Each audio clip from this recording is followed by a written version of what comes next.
पवन कुमार भाईपुर के रहने वाले हैं और इनकी समस्या ये है कि बंटवारा में कोर्रा का कई बार आदेश हुआ, लेकिन आज तक इनका 2019 से 2026 चल रहा है, अभी तक कोर्रा नहीं बना और उस नंबर में कई घर बन चुके हैं। आपकी तहसील के कर्मचारी, तहसील के जो पदाधिकारी हैं, उनके मिलीभगत से कई लोगों ने अपना मकान निर्माण कर लिया है और बिना कालम कोर्रा बने, बिना बंटवारा हुए। तो हम जानना चाहेंगे कि इनकी समस्या क्या है। सबसे पहले मैं अवध न्यूज का हार्दिक अभिनंदन और स्वागत करता हूं। श्रीमान जी, मैं पवन कुमार सिंह, ग्राम सभा इब्राहिमपुर कंदई, पोस्ट सुनवारी, जनपद अयोध्या, तहसील लवनाही का निवासी हूं।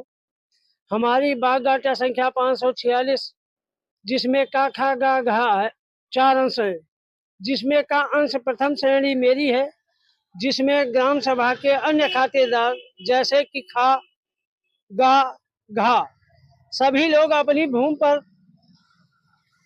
कब्जा कर रहे हैं। हमारी भूमि जबरदस्ती कब्जा कर लिए हैं। हम सरकार से 2019 से लेके आज तक कई बार अशोक सैनी जी ने उस पे घा पक्ष को स्टे भी दिया, उसको स्वयं तोड़ भी दिया पैसे के लालच में।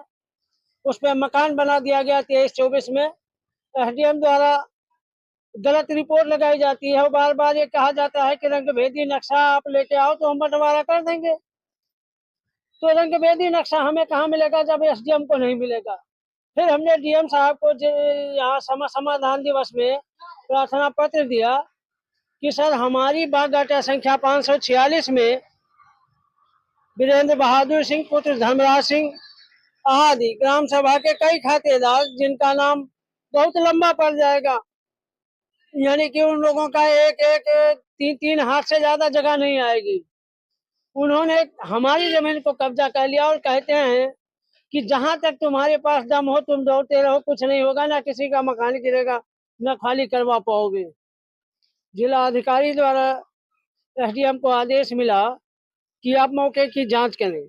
एसडीएम जी ने प्रदीप कुमार सिंह तहसीलदार जी को भेजा। उन्होंने मौके पर जाकर अपनी निरीक्षण किया, जो उनके विचार में आया उन्होंने रिपोर्ट लगाया। रिपोर्ट भी सांत्वनाजनक नहीं है। फिर हम दोबारा फिर दिए तहसील दिवस में, जिसमें उन्होंने थाने को लिख दिया। अब थाने वाले ने रिपोर्ट लगा दिया कि धारा 24 के अंतर्गत लेखपाल बता रहा है कि धारा 24 के अंतर्गत पैमाइश करना संभव है। अब धारा 24 के अंतर्गत हम पैमाइश कहाँ से कराएं? हमारे पास तो इतना पैसा नहीं है सर कि हम सिविल कोर्ट में केस लड़ रहे हैं, एसडीएम साहब के यहाँ केस लड़ रहे हैं, दीवानी भी और एक लड़ रहे हैं। सारी जगह हम पैसा लगाए, दिन भर में 200-400 रुपए कमाने वाला आदमी, मैं कहाँ तक केस लड़ता रहूंगा। सरकार कहती है भू माफियाओं से हम मुक्त करा देंगे उत्तर प्रदेश, लेकिन सरकार भी खोखा है, उस कर्मचारी तो सारे भ्रष्ट है। इनसे मैं संतुष्ट नहीं हूँ। तो ये बंटवारा में आपका कोर्रा बना कि नहीं बना? सर, अभी तक नहीं बना। उसमें कोर्रा बंटवारा रंगीन नक्शा अगर हम देंगे तब संभव है। मुश्तरका है तो रंगीन नक्शा क्या है?